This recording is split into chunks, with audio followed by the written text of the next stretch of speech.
Hello, and welcome to Conscious Curiosities, where we unlock the wisdom of the universe which lies within us. I'm Maria Luz, your host, an astrologer, hypnotist, and psychic medium. I have to confess, I am struggling.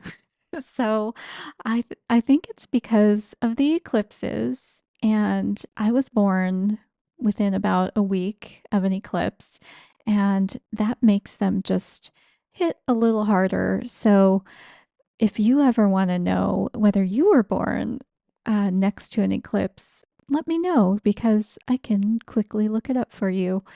And it might explain how you're feeling too.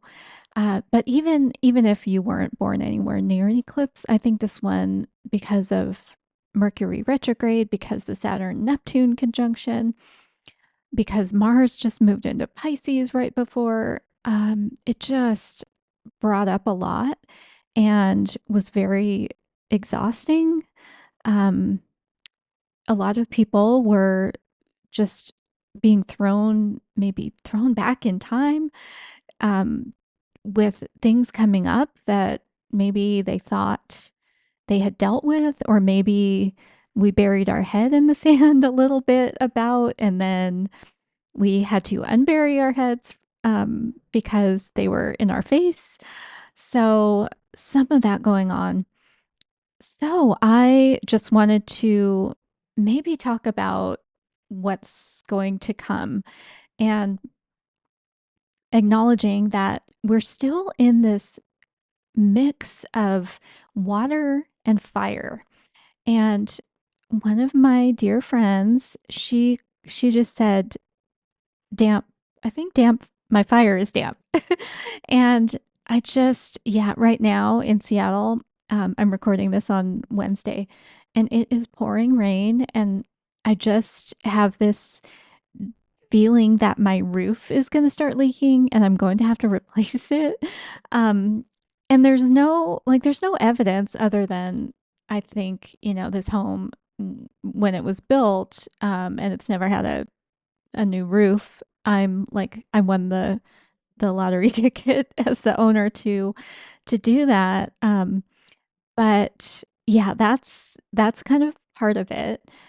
But on the flip side, I do feel the fire, and uh and the what fire feels like is often this need to be in action, to do something, because it's how we embody what we want, how we go after what we want. For some people, if they are not able to go after what they want, or they're repressing going after what they want, uh, or or they just don't care to know, it may come out as anger or agitation. So as we move through March and move into April, especially, um, that energy is going to start picking up. So, as of the day this podcast episode comes out, Venus will have just moved into Aries. And that's bringing some fire, perhaps in relationships. It might feel a little more impulsive with how you deal with relationships or money.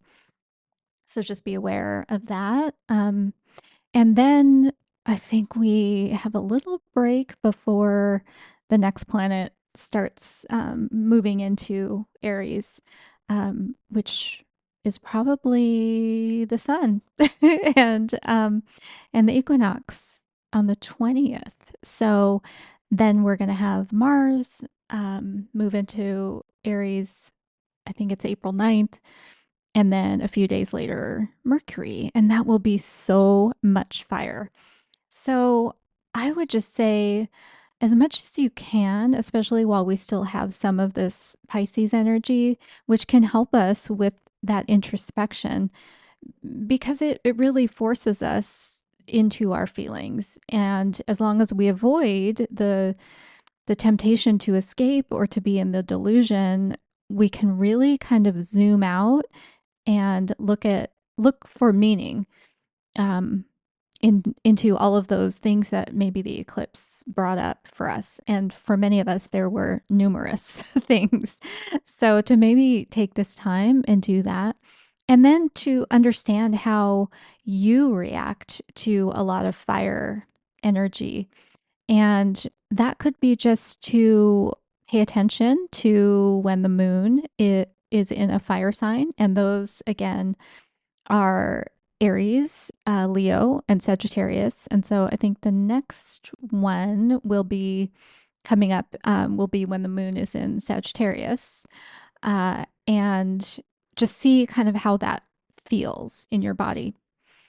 And I have anything to promote? Yes, I'm doing something that's free. Yay. That's coming up. It's called Voices of Spirit, and it's a gallery mediumship followed by breakout rooms where I'll be heading up the astrology room and just having a little chat about the energy or doing little Q&A with people about their own charts. And that's coming up. It's this, I think it's the second Saturday in March, and I'll put information in the show notes. And then I'm doing a workshop in person in West Seattle, and that is on the day of the equinox on Friday, March 20th from 6 to 8 p.m. And that's on the elements in your chart and in your body. And since it's at the apothecary, we'll also incorporate a few herbs that can help balance out and maybe relieve where you have excess or help you build up where you have deficient elements in your body, in your chart. And with that, I wish you a wonderful weekend, or at least maybe a restful weekend. I don't know where you're at in the water fire situation, but I wish you the best. Thank you. And that is a transit that occurs only once every 75 years or so. I wish you the best, and I will talk to you again soon.